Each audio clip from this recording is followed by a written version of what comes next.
Hi guys, welcome to the live stream. Disappointing result yesterday against Union Berlin, but I had to rally the troops and I got them. Papimento, Eyejax, Sahbi, welcome guys.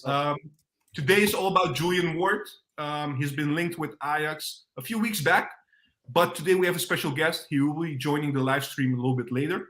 So until then, just a quick reflection back on Union Berlin, because I'm seeing a lot of comments today on their channel and also now that some people are still mad about yesterday's game. Sahbi, we spoke yesterday about the game, right? Yeah. A day after, basically. Do you feel different? Are there things maybe you want to add to what you said yesterday, or is it pretty much the same? I mean, in terms of what can we take away, or what's the biggest lesson of those two games that we played against Union Berlin? For me, the key word is acceptance. We just need to accept that we are not good enough this season. And it's logical, it's explainable. We lost a lot of quality players. We got in a few players, but the quality is not up to par. They need more time to develop. So we need time and we need reinforcements. That's basically my take the day after. Yeah. Ajax, you had also, of course, you saw the match yesterday. What's your take, man, on yesterday, but also maybe last week altogether? Yeah, just not sufficient enough, Juan. And it's not only this season with all the new players. We've been having troubles with these kind of teams previous season, also on the season before. Because remember Getafe, remember Benfica.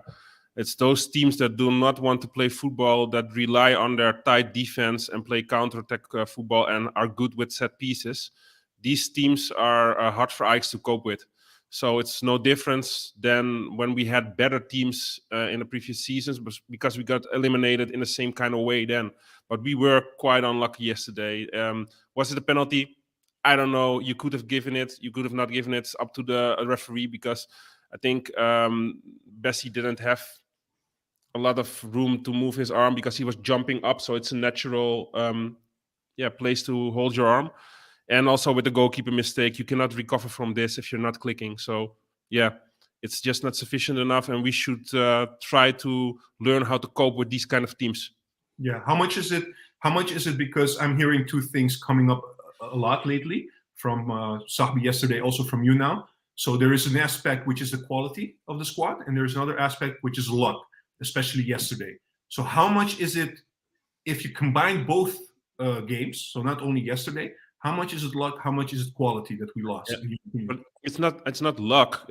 We were unlucky. But the way the teams are playing, like a Getafe, like a Benfica, we do not, as Ajax, have a way to cope with this, and it has to do with lack of height, a lack of power within the team, because we are technical, gifted players usually within Ajax. But you could see yesterday against an opponent that plays like that and has a lot of tall guys. You saw the way Duki is just surpassed like Timber and then headed that ball. It was like seeing a youngster against an adult, like physically. So we need to learn how to cope with these kind of situations. And that's just has nothing to do with luck. It has to do with tactics and trying to cope with these kind of teams, because we've had better teams in the past and we have had the same problems. So it's not has to do anything with luck, but we were unlucky yesterday with certain situations. Understood. Papi, what's your take? Well, you saw me yesterday, Juan. I was extremely frustrated with that game. I thought that wasn't a penalty. The header was just straight at his arm, and there's no way he can move his arm. That's no penalty. That's not even the ball, the hand to the ball. It's the ball to the hand. I think that's I was really frustrated after that, and I think nobody talks about it, but the hit on Klaassen in the box in the second half, I think that's a penalty. If you're going to give the one, give the other. I thought Kudus was extremely unlucky in moments. He could have scored. So the penalty is given, but then it's only 2 goals, and I think we could have scored 2 goals yesterday if it was if Kudus 1-on-1. Usually he finishes that, right? Yeah. So Yeah. I thought, the coach did great in setting up 3-4-3. I thought we created a lot of chances for a team that's supposed to be very defensive and very hard to beat. We weren't clinical enough. I will say that we don't have enough quality. Totally agree with Sahbi. I think we can gain a lot from technical good fullbacks. I'm 100% sure if you would have put Mazraoui and Tagliafico on the wings yesterday, it was an easy win. I mean, the amount of time they used to get into box or shoot from the 16-yard line, or they add so much more than just being a back and defending. So I think we can gain a lot in the summer window from quality players there. But yeah, I mean, the day after, you go and see how the season is going, and this is in line with. And it's also because we're lacking quality. We're good enough for the Eredivisie, but we are lacking a lot for European level. So we dropped in your all your views, all of you. This is the level we dropped to basically from 1 year ago. This is our level. Europa League, maybe challenging Europa League with other teams. Yeah. Depending on the opponents, of course. I mean, just like Ajax said, we can't play against certain teams that play defensively, and it's a structural issue. It's for years now. That goes too we far don't- for me to say structural issue. We're also Well, It if you is. lose It against, is. we always wait. We always sell our top players, so Yeah, it's but- always a rebuild for us. Yeah, to, but to it wouldn't. maintain our team. Yeah, but still, even though you rebuild, we have players from the youth academy. We buy players. We know that we need to play against certain teams, and if you play attacking football, you need to cope with these kind of teams because they know Ajax is technically very good. So it's a tactics that they use, and they know they can really hurt us in that way. And it's becoming, I mean, Benfica, Getafe, even Roma was playing like this, and um, I could name several more. It's becoming a thing now, and we really need to do something about this. We need to combine more. We need to have more depth, and that's something that we lack. Possession is something that we are good at. We saw that until the final third. We did everything in a good way, but then that's where it really is an issue. But How much? Sabi, you're Because talking we're about depth, but we're not even having a proper starting 11 yet. That is without a doubt the starting 11. Every time there's a change, we're doubting if Taylor is a good midfielder on that position. We're putting Taylor on a sixth position that's actually not his Yeah. position at And all. So exactly. we're out of balance. It's not even squad depth. But We're that's lacking why- quality even in the first 11. Exactly. That's why I mentioned we lack quality. We're just not good enough at this moment. We don't have the right players at the right positions. And I'm talking about the sixth position. I'm talking about the central defense position. Those are all, and of course, players who are out of form. I mean, Bergwijn, our record by, and you always still have to hasn't bring up shown his it. game. You always have to find. If I you got the always opportunity, have to bring I up will his say game. something about it. Yeah, of course. Always. If Yeah. there's an opportunity. Yeah, I mean, actually, guys, do you go agree on. with me then? Do you agree? Is Bergwijn, has he performed this season? No. Actually, I didn't think he played a bad game yesterday, but Nah, I just he was expect okay. more. I just expect more. Something. Exactly. You see Conceição coming in and how he attacks the defender, and then you see Bergwijn. He gets the ball and he just passes back. Gets the ball, passes back. And that's what Passes frustrates to me. the side. Yeah. Yeah. There Although should he come got much speed. more from your winger. He got speed. He has technique. He can go deep, but we don't see none of that, and that frustrates me. And I know a lot of fans are already frustrating as well about Bergwijn, but he But it's- remains look, our left winger. Yeah, but it's easy to give up on the players right now. I mean, we're coming from a very difficult season. True, to be honest, true. with Schreuder. Not only Schreuder, but the whole thing. I mean, we're going to talk in a bit about technical or a sporting director, which now it seems like we're talking about we miss players. It's off balance. Taylor playing as a six, as an example. All these kind of things is because we didn't replace on the upper level in the right manner. We don't have technical people taking the right decisions. Yeah. So this is reflecting now a little bit on the field. Apart from the fact that, let's not take away Union Berlin. I mean, there is a reason why they're, they're going to compete for the first place with Bayern Munich. But still, I think we could have been further in terms of our development. And now this is the question I have. Ajax, let me give it to you. So, like, it wasn't very good. We got knocked out of the Europa League, which is a bit strange for Ajax perspective. In the last few years, we were a bit better. I mean, last year, we had a perfect record in the group stage, in the Champions League. So now all the pundits, the pundits, the Dutch pundits, all of them saying, this Ajax is weak. This Ajax is not European material. And not only that, they're even questioning today. I read something that Ajax, it's going to be very difficult for them to come back and become, and their ambition to become like one of the top European teams to get there, because the differences are getting bigger and bigger. So do you guys think there is some truth into this, or do you guys think like that's just normal pundits? They always go with the wave, basically. They always go with the wave, Juan. And if I'm not taking those guys with their little papers too serious, because they have to write it and they have to sell their numbers, But a lot of open doors there. So we're not. Your favorite, I forgot your favorite Ajax. Valentijn Driessen said nothing has changed since Schroeder. It's the same. Yeah, but Valentijn Driessen also said that Haller was a crappy striker, I believe, and then he went scoring like, what was it, 9 goals in the group stage or something.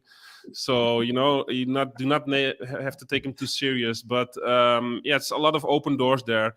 What do I have to say? We lose 13 players compared to last season, and we had a mismatch in Europe opponents wise, because this team against another opponent that doesn't play park the bus, doesn't heavily rely on their defense and their tall players for set pieces and stuff and those counterattacks, we could have easily maybe progressed to the next round. But this was not even a drop in quality, that's for sure, compared to last season. But it's also a mismatch in what we hate to play as Ajax. These kind of teams, we do not do well against them.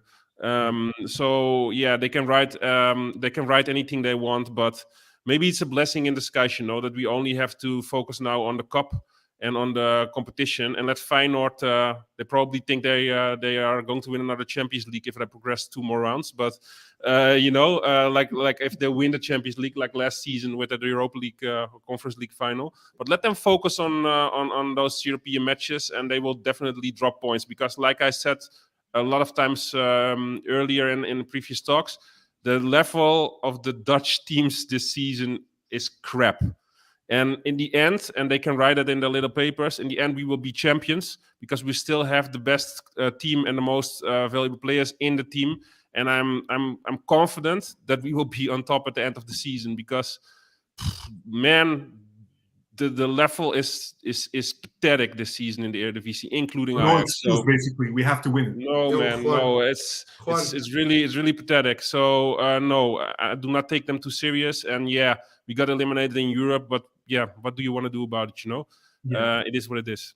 Yeah, guys. So we have our guest who just came. Let me just add our guest. Yeah, and for everybody watching, Grizz is coming in. He doesn't have a lot of time, so we're gonna just set the focus to a different subject right now. And hey, Grizz. Hey guys, how you doing? Good to have you, man. Yeah, what's up? Yes, what's up? Good. Good to have you, man. Thanks for taking the time. Good to be on. No, it's a pleasure, man. Always a pleasure speaking to you guys. I know both our clubs didn't have a great week. No, you're welcome now. We are in the mud zone, so welcome. I can't hear. 1 second. No problem. For the ones, Grizz, great channel. Loves Liverpool. Great analysis. Great talks. Please, we have his link on the description at let me see. GrizzCon TV. GrizzCon TV. Yes, thank you for that. So Grizz, we invited you for a reason, right? And thank you for making the time, because we know how busy you are. No problem, brothers. No problem. So we're gonna just forget our club situation, both. Okay, so we're not gonna talk about that. Thanks. Basically, we want to know Julian Ward. We want to know a little bit more about him from your perspective. A Liverpool fan.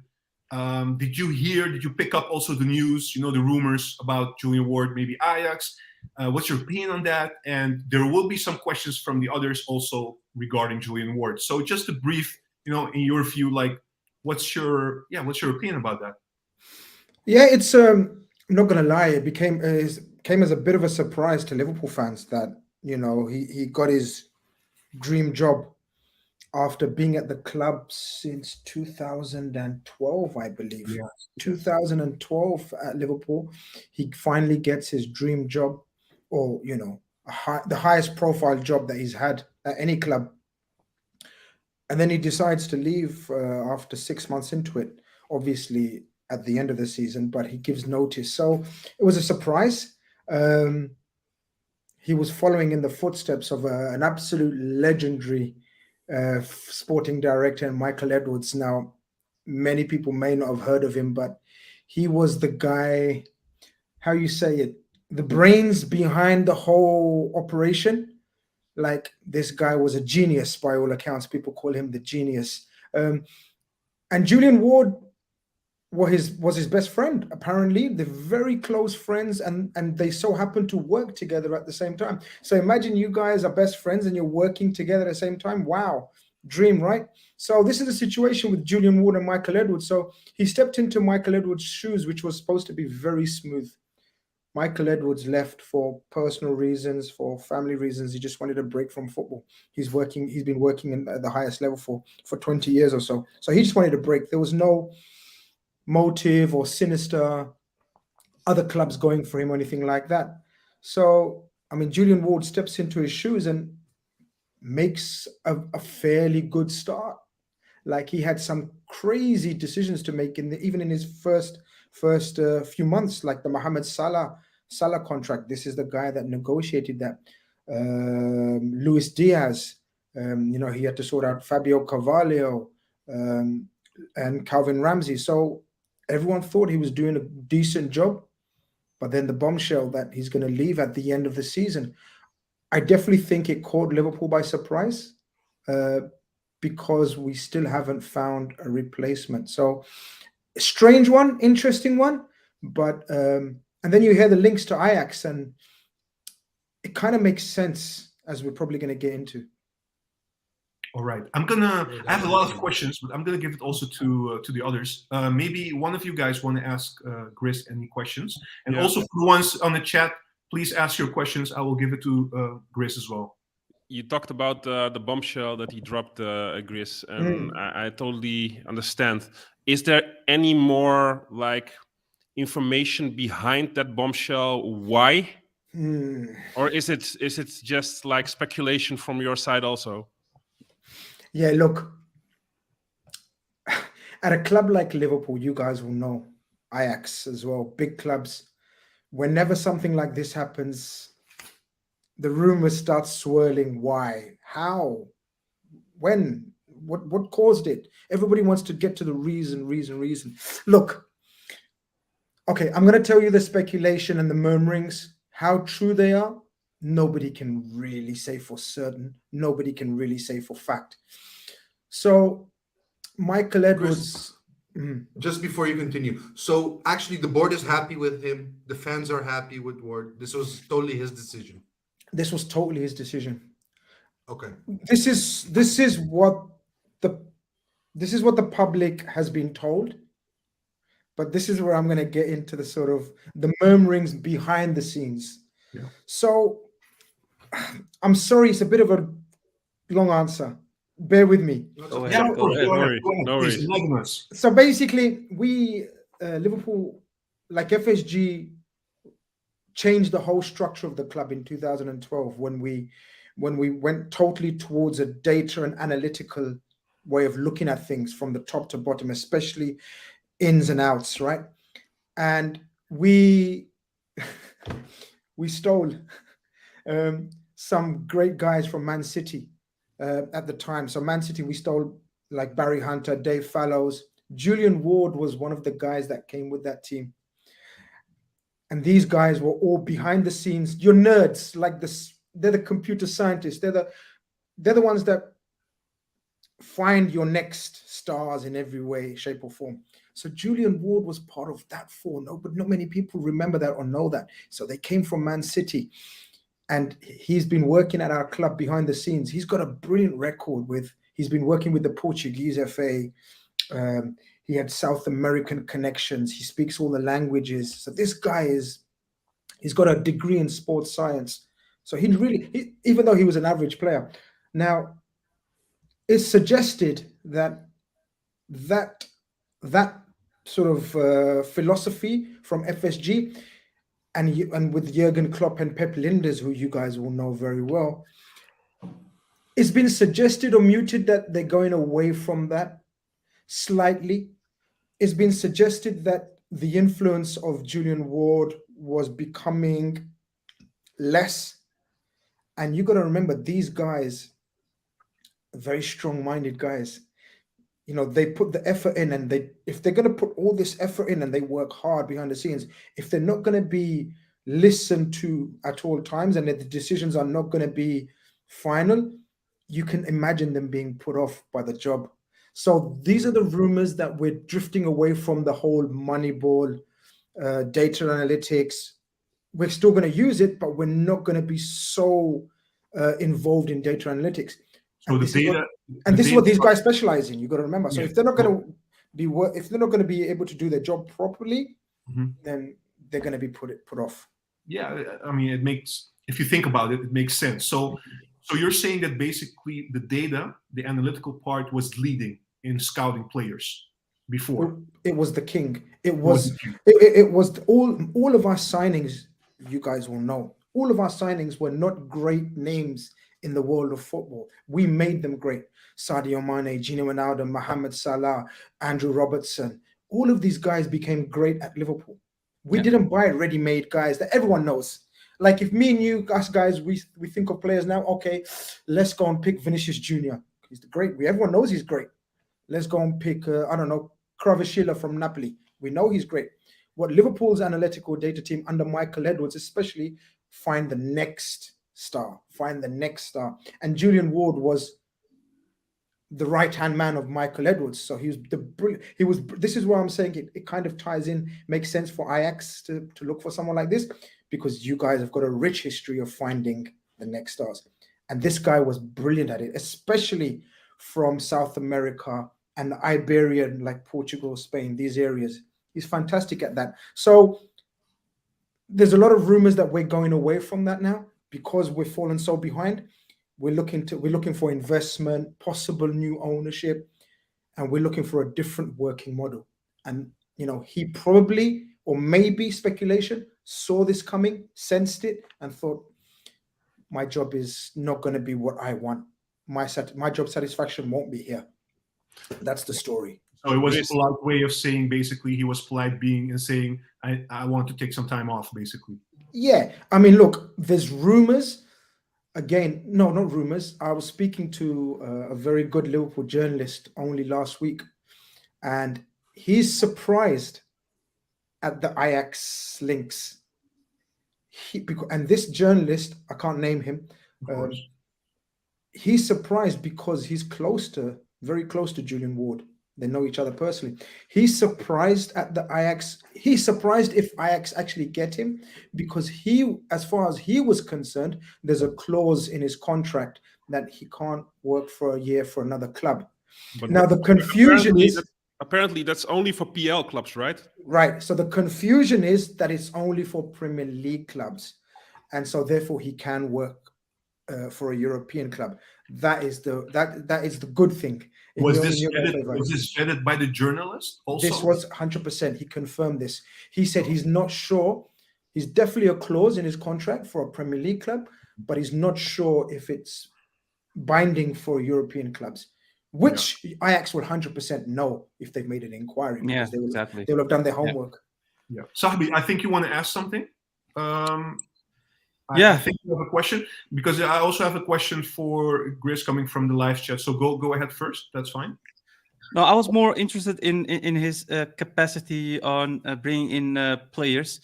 You mentioned certain players. I mean, Carvalho, Luis Diaz, excellent players. but the ones who are really known to the public are Darwin Nunez and of course Cody Gakpo, of which a lot of fans think that Liverpool overpaid for these two players. I'm interested in how are his negotiation tactics, because we worked with Overmars. Overmars was technical director of Ajax, and he's known for his transfer bargaining and negotiations. They called him Mark Netto. Yeah, can I also add to that maybe in what you already alluded to, how much was that data driven? Exactly. And no longer data driven, basically. Yeah. If you look also at the prices that you guys paid for Nunez and these players. This is exactly it. This is what adds to the speculation. You Exactly. see, because our last few signings, and look, people can say, are they going to be a success or not? But the prices are different from what we used to pay. Now, of course, the market's different as well. So we have to keep up with the times. The market is different. Yes. But in my humble opinion, I always said, and I've said it on my shows and so many other platforms, Darwin Nunez is not an 85 million pound player.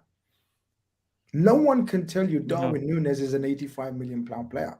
But that's the price we got it for. Now, of course, 85 million pound, people look at, wow, but it's actually, we paid 60 million now, and it's 25 million if we win the Champions League or the Premier League. So, of course, if we win that, then it's going to be worth it, right? To pay the extra 25 million, but it's 60 million. Okay. But then you look at Luis Diaz. Luis Diaz was around the 50 million mark. Again, a bit more expensive than we usually buy, but again, Portuguese-based player. His links are so strong with Portugal because he was head of scouting he was working for Portugal FA as a opposition analyst. So yes, his bargaining was questionable, a direct answer, but it was still in favor. The reason why is because he's the guy who negotiated the biggest player in recent history and the biggest contract the Liverpool players ever got in Mohamed Salah. So he's the guy who orchestrated that. So in Liverpool fans' eyes, he was still in credit, if you know what I mean. Yes. Like he hadn't gone into the debit side yet. But Luis Diaz, Nunez, Fabio Carvalho, another under 21 Portuguese. You see the links. Cody Gakpo, again, Cody Gakpo. So this is it. This is the controversial part, guys. The Cody Gakpo transfer is said to be Pep Linda's choice. Okay. So this is where the division starts. Yeah. Exactly. So Cody Gakpo is not a data analytics signing. It felt like a Ajax signing, So exactly that, right, my brother. So because Cody Gakpo was Pep Linda's had in his head, I want this player. For months he was been saying. It was not the data analytical team's preference. Data analytics, shall I tell you guys, you're not going to be worried because we've gone away from it, but you're going to be happy. It was Mahmoud Kudus. That was the signing that the data analytics team were trying to push. But Pep Linders wanted Cody Gakpo. Again, I'm happy. I'm not.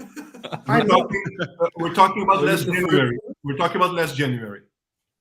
Yeah. Last month. Yes. Sorry. Yeah. When we signed Cody Gakpo, yeah.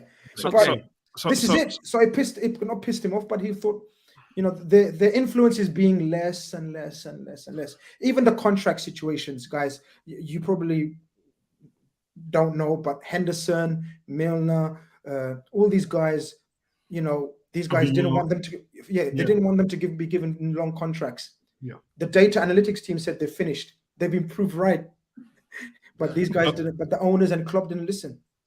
My question is kind of intertwined with Sahbi's question, because my question that I want to ask before his question was that you guys want to part from the ways that you have done things last seasons. Is that a sentiment that is just around the corner because you're in the mud, like we are this season. You're not performing quite well this season. Are you parting from that point, or already at the beginning of the season the sentiment was there that you wanted to part from those ways? Because that's a big difference, if it was from the beginning of the season, or if it's now because you're not at the place that you want to be. No, it's definitely at the start. Okay. Definitely. This influence has been slowly coming because of Pep Linders, basically. Pep Linders and Jurgen Klopp have started bringing in their people, so to speak. So before, FSG had put in these people already in place before Klopp came to the club. You see where I'm going with that? So Klopp joins in 2016. All this structure was already in place, but slowly, for whatever reason, maybe we've got more money to spend now. You got to remember, we didn't have money, so we had to look for gems. We had to look for the next star. Now apparently we have money. Mm-hmm. When Klopp came, I think Van Dijk was one of his first signings. Was that also data driven? No, he came a year later, I think. Or he came. He came a bit later. He came a bit. Look, and Jurgen Klopp always says it. He goes, "Yes, of course we have to find," but Jurgen Klopp always caters for game changers. Van Dijk came up in every data, but also Van Dijk to the eye is a tremendous defender. You got to remember he came from Celtic, so he wasn't world class. Southampton, yeah. We definitely thought he's going to become world class. Sorry, Celtic to Southampton. Yeah, again, Southampton's not a big club. I don't know who to compare it to in Ajax, but you know what I mean. They're like a small family-run club. They do have a track record of good academy players, though. Massive. Sadio Mane, Lallana, so many.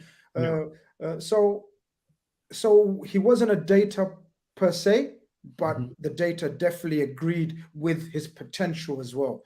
But we do make one or two signings that are not data driven, but majority of them, as we've got a long list of, are usually data driven. Like, for example, Thiago wasn't a data driven signing. Again, that was the start of the, possibly Michael Edwards, less and less influence. Thiago, the Henderson contract. So there's a lot of examples of where we're moving away from it. And Julian Ward was, the king of the data. Could we argue, Grizz, that the manager's power at your club at the moment is getting out of hand? Because if they decide more and more and do not rely on the people that are there to do that job, is that the problem, or? Only time will tell. Only time will tell if it's a problem or if it's successful. We don't know, because last season, I'm sure you guys all saw the Champions League final. Thibaut Courtois is man of the match for a reason, right? We're so close to winning that. We should have won that. He made some 4 or 5 magnificent saves. And obviously, we took the league title to the last 20 minutes. It could have been the best season ever for any club in Europe, right? Winning every trophy, winning every competition we entered. So then would people have still complained and said, Jurgen Klopp has got too much influence on this? So it's fine margins. He knows he's messed up this season. Jurgen Klopp has messed up. Pep Linders has messed up. And now, because we're shit right now, people are looking for every reason, every excuse. It's too soon. It's too soon to make judgments on this is the problem. It's too soon to say he was the problem. Yes, if this continues into next season, and if you invite me on, I will tell you, yes, you was right.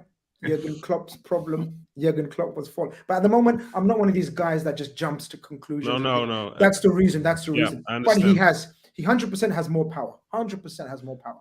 Yeah. Juan, do you want to do some comments, questions, or can I continue? You can go first. Go ahead. Okay.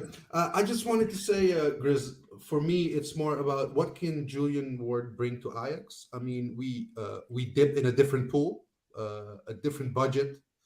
For you guys, what you guys spend, that's not what something Ajax has to spend. Will he be able to also provide us with new talent, every time a new rebuild because we lose our best players. Will he be able to deal with such an environment at Ajax? In my humble opinion, he's one of the best around for that. In my humble opinion, he will be perfect fit for Ajax. As I said, as soon as I heard the Ajax links, it makes sense to me. It makes sense because before we started buying these players that we've said, Nunes and Gakpo and Diaz, all 50 million plus, 40 million plus, his resume was young players. So his connections with the under 23s for every club near enough in Europe is so good. His reputation with football agents his relationship with football agents is so good. He's not your, how shall I say it, stereotypical English only speaking, arrogant. You know, he knows all the languages. He's lived in Lisbon. He's worked with as I said, he's got a great connection with South American agents. I think he's brilliant for you guys. I don't want to bore you guys with the Liverpool stuff he's done behind the scenes, but he's so crucial. He's so crucial for selling so many youngsters of ours for good money. Harry Wilson to Bournemouth, Ryan Brewster. We got 23 million for him. Like, he never scored a senior goal for us. There's more. I can't remember right now, but there's so many. Loans wise, he's so good at loaning out young players, and then they're doing well, then selling on, then investing in another youth player. This was his initial role, and then obviously he's worked his way up. So I think he specializes in finding talent, and we know you guys operate on a different budget, and so therefore Ajax have scouted him for a reason, in my opinion. I want him. You convinced me, man, Grizz. I'm telling you, he's the guy, man. Because Michael Edwards was the king. He's the best.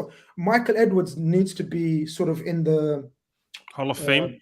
In the Hall of Fame for Liverpool. No one talks about it too much. Well, we started talking about it near the end, but he built Liverpool behind the scenes. Yeah.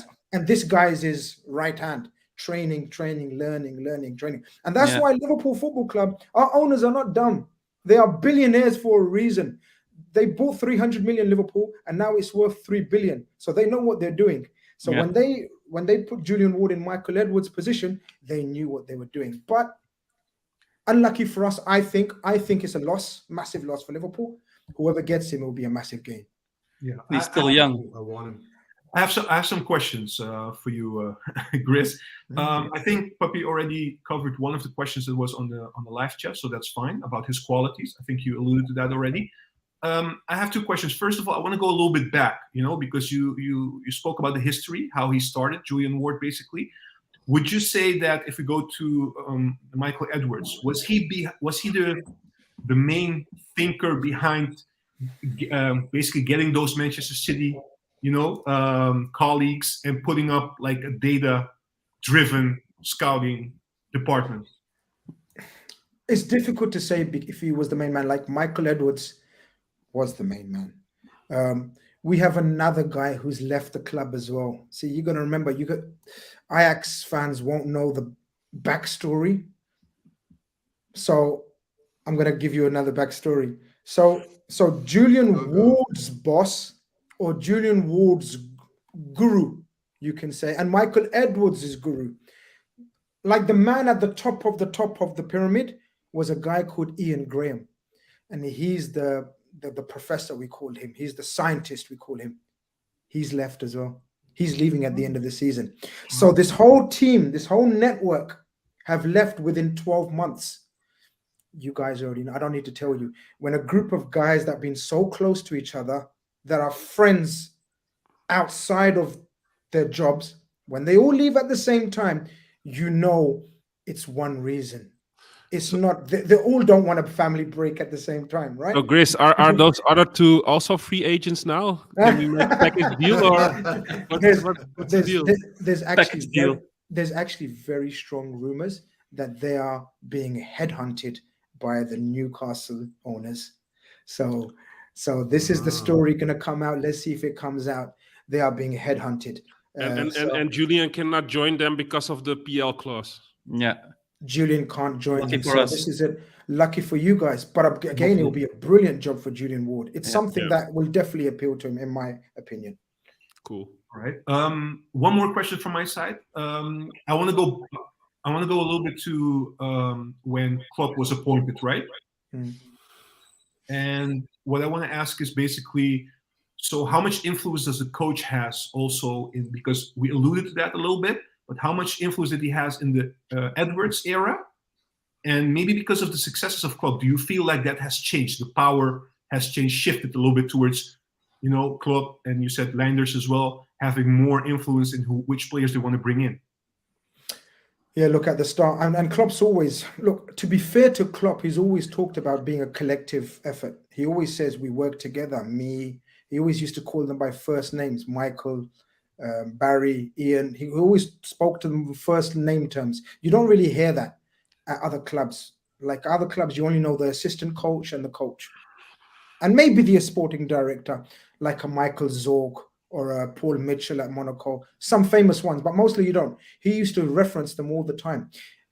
This is the surprise, not surprise, but this is the weird thing, because he always used to boost them, big them up. These are the guys.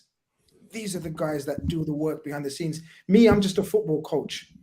So that's why it's interesting that over the last 12 months, it's becoming more apparent, definitely to me and a lot of Liverpool fans, that Jurgen Klopp's and Pep Linder's influence is growing stronger and stronger and stronger. You got to remember Pep Linder's worked at Porto, so he knew. He worked at Benfica. Shit, my mind's gone blank. One of the two clubs. My mind's gone blank. But he used to work at one of the two clubs. So wasn't it Benfica? Benfica. I think. So, not 100% sure, but it was Benfica or Porto. but definitely one of them. But his influence at looking at players from that league became more and more and more. Yeah, look, I think the influence became far less in the last 12 months. And that's why, as I said to you before, if your job satisfaction is not there, if you feel as though you're not being valued, appreciated, valued, yeah, then you're gonna say, okay, fair enough, no problem. And we didn't. This is the catch. We didn't try too hard to beg him to stay or keep him to stay. We accepted it, and that comes with Jurgen Klopp's blessing. That's all I'm gonna say. If Jurgen Klopp says to you, no, you stay, I need you, you've only been here 6 months, usually Jurgen Klopp gets his way. But if Jurgen Klopp says, you want to leave? No problem. Good luck. Then that means good luck. it's Porto. It's Porto, by the way. I just looked it up. Yeah, you was wrong. I was right. Yeah, you were right. I think, honestly, from my side, I think we covered everything. One question from one of our viewers is, so it's not a rumor that Ajax has contacted Ward. Well, from here in Holland, we heard like the Dutch newspaper De Telegraaf, and also in the UK, we heard some rumors about that. So I don't know. We didn't hear it from the very reliable sources yet, in my opinion. There's a journalist wasn't it Mike something? Verwij. Mike Verwij, yeah. Once buddy. So yeah, very but reliable. he's wrong a lot of the time, so we don't know okay. how to do that. No, well, it's 50-50. Let's put it 50-50. Yeah, but, indeed. But after the Telegraaf, also the Telegraph. I don't know. Maybe you can tell us if that's a little reliable source, the Telegraph in the UK. Yeah, I mean, look, again, it always depends on the journalist. Okay. From that paper, right. So they have many journalists, but I'm not sure unless you guys give me a name who actually done the article, and then I will know if it's a reliable journalist or not. It all depends on the journalist. Somebody can look it up, the Telegraph, and then Julian Ward. I think you can see the journalist name. Mm-hmm. Yeah, but it makes sense. But yeah, it definitely makes sense. Ajax is the type of club that it would appeal to him, I think. Yeah, absolutely. Honestly, Chris, I don't know. Tell me. Chris Basco. Very reliable. Yeah, right. Yeah, very reliable. Yeah, because we were also questioning that clause that we were talking about, and the Telegraph basically said that it only applies to the Premier League. So so not for your other European countries. That makes sense. Chris Bascom is very connected to Liverpool, so that would be good. All right, perfect. Grizz, I know you have something else to do in 10 minutes.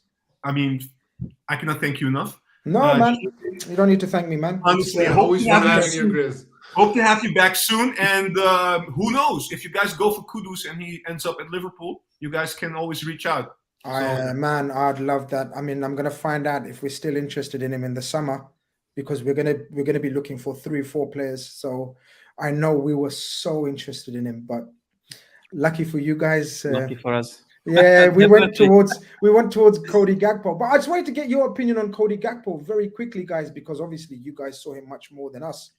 Will he be a success at Liverpool? You should have gone for an Ajax player, not a PSV player. That's my opinion. Look, I think I don't rate him. I'm not gonna lie. I don't rate him. I've never rated him, and a lot of Liverpool fans abuse me. Like, give him a chance. I said, I'm just giving my opinion. Yeah. I don't see him special. He's got brilliant technique. I see him as a player for the future still, if I'm being honest, Grizz. You know, it's not a player for me that's already has arrived and can carry the team that is maybe necessary at Liverpool level yet. Exactly. Maybe it's the player that has to like adjust, be with the team, make his minutes from the bench, and then after a year, he could be like more of a player that can handle himself within the team. And I'm thinking he's now being dropped as a first 11 player. And he's maybe not ready yet. And also with a team that's not clicking at the moment. And we know all about it at Ajax. So we're in the same situation. It's like a safe haven for you here to talk about it. But, you know, you cannot cover up for that. You know, if you have a team that's clicking, then you can have one player that can gel in and take his time. But you guys need players to deliver now. And I think Gakpo isn't ready yet. Yeah, and to add to that, like that, I'm not a big fan of Gakpo, Grizz, but you guys are also using him as a striker. I think from the wing he's much more dangerous, especially because his crosses are very good. So if he could set up Nunez much more than I agree with that. And I just wanted to add to that I think you're seeing the attackers struggling at Liverpool a little bit. And from my perspective, this is just my opinion, I think it has to do with your midfield. I think there's one thing you guys have to look at in the summer, you guys have to rejuvenate the midfield positions. Million percent. But thank you guys for that. Thank you, Grizz. Thank you. No problem. Take care. All the best. Bye-bye. All the best. Bye. So, guys, this was Grizz. What do you guys think about Julian Ward? I'm on board, man. Convinced, man. Grizz knows how to sell. He knows how to sell. Sell, right? No, but in all seriousness, Grizz, you know, is a legend in the Liverpool community, 100%. And he knows his stuff. And for all the viewers, also look at the link in the bio. This guy makes great content, knows a lot, and it's just fun to watch as a football lover. So I think if he is convinced and he knows really his stuff, and also has like a lot of inside information, I think. So if he is convinced that it's a fit, then I'm convinced also. Yeah, I mean, everything that he said basically very much is suitable or suits Ajax. And the thing that really got me excited, I don't know if you guys saw it in my face. I tried to hide it. But especially the data analytics part, I think Ajax can really, really benefit from that. We really need to make, you know, like, I know we rely on academy players a lot, which is good, but sometimes we need players from outside. And I feel like, you know, the players that we got last summer, I think if we would have like a proper, and I know we ignore the scouting and all these kind of things, but I think with the data analytics, it will be even better. I had a totally different thought. I was like data analytics, and I was like, damn, I need to watch Moneyball again, man. So it's like that was the first thing that popped into my mind, you know. So. Yeah, but the Moneyball thing is a little bit extreme. I don't think it goes that extreme, to be honest. But they do rely a lot on it to find the proper players, and I think that's good, you know, to a certain extent. We can only benefit. And just one more thing: a lot of big teams out there, especially in the Premier League, they've been doing that already for years. I think we're lacking a little bit in that. Yeah, but especially in Denmark, what was the team, Nordsjælland or Midtjylland? I don't know, one of the two. They relied heavily on data analytics, right? They sign almost every player based on. Even AZ got the Moneyball guy, right? Not so long ago. Yeah. That's what I heard indeed. Yeah, But what got absolutely. me excited is the level of technical sporting director they're looking at. So I think the network he has, the amount of languages he speaks, the connections he has in Yeah. certain Yeah, parts of the world. I like that. That excites me a lot. I like that as That's a well. high level target. So that would be very good for Ajax, I think. His resume is impressive. Honestly, it's incredible. So it would be. I think it would be good. The only thing is, let me put this out there. I mean, I didn't really have time to ask Grizz this, but maybe I can ask you guys, and maybe the guys in the community as well. If we get a sporting director, ideally we want a sporting director who is a few years at Ajax because he has to put out the long-term vision. So if somebody's that qualified, if we can land him, let's say we can land him, how much can we, benefit from him? You guys think he will stay 5 years or 6 years? Don't worry. Probably Van der Sar will handle the contract negotiations partly. So I think this will be a done deal. So he will do it for like 6 years, man. Don't worry about it. No, Juan, I think, I don't know how far Ajax is in the whole data-driven analytics, but I think he can structure the whole thing. And you also heard from Chris that he's not very valued at Liverpool. And I think he could be very valuable at Ajax and really listened to in what kind of players we bring in. So I think based on that alone, it would be a very nice project for him to do it 5-6 years to set up the whole structure at Ajax. And it would be a fun project. Why Yeah. not? Absolutely. All right. So I'm going to go just, if anyone has any more questions for one of the panels or maybe me, I'm just seeing one right now of Brian. Thank you for that. So you understand what I'm saying? Probably the sporting director story, but we don't have that kind of money, guys. I don't know, Brian. I slightly disagree with that because what you're seeing right now is our salaries are double of that PSV. I know we're budgeting on Champions League level, but still, that's a lot of money. We're spending 30 plus million on Bergwijn. Not hating on Bergwijn, but I'm just saying, if we do things efficiently with maximum results, we can save a lot of money and put that into something that benefits us in the long term. That's how I see it, at least, But yeah. And look, we can handle one bad transfer window, but we cannot handle another bad transfer window because Which is why it's so important right now, and I think it's good. I know we're coming right after the Union Berlin, but it's also a reflection of what went wrong in the summer. We already touched upon that, and if you look at this summer, we know a couple of players might be leaving. We already touched upon Kudus. Seems likely that he will leave. Alvarez seems likely he will leave. Timber could leave.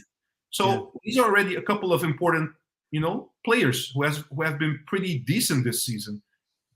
Despite the season that we're having. So imagine if they leave, we really need something, going on. So Juan, you're Yeah. talking only about players that are leaving, but what about experienced players? I mean, we have Exactly.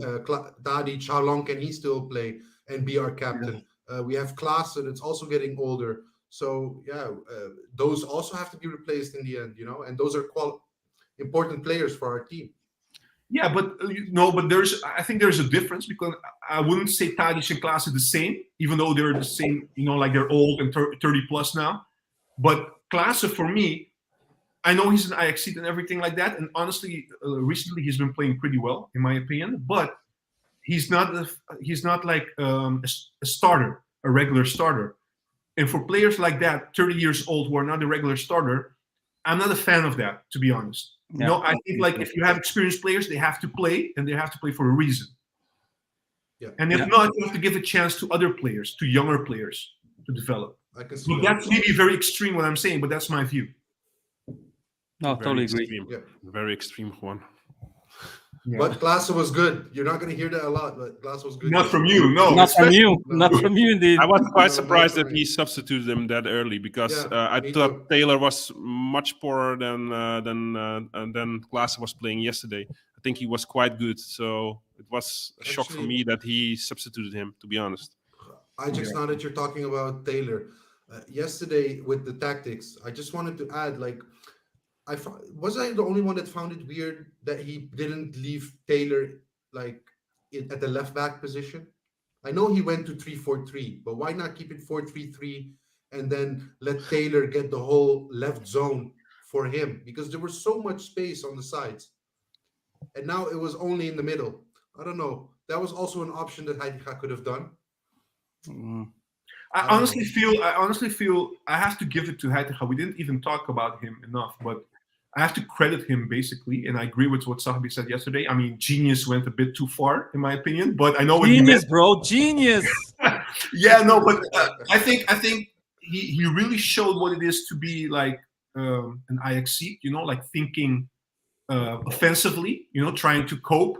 And I really like the fact that we started with 3 at the back, but then I think tactical-wise, it was the right thought. I think the execution, as Sahbi pointed towards, I think we don't really have the players, or maybe they're not accustomed yet to play that type of football. But maybe also quality. So that's why it was difficult, especially against a team that's so organized. Yeah. So yeah. All right. Guys, we've come to the end of the live stream. A very short one. Actually, it's 1 hour, so it's fine. A bit less because we started a little bit late. Sorry for that. I hope you guys enjoyed it.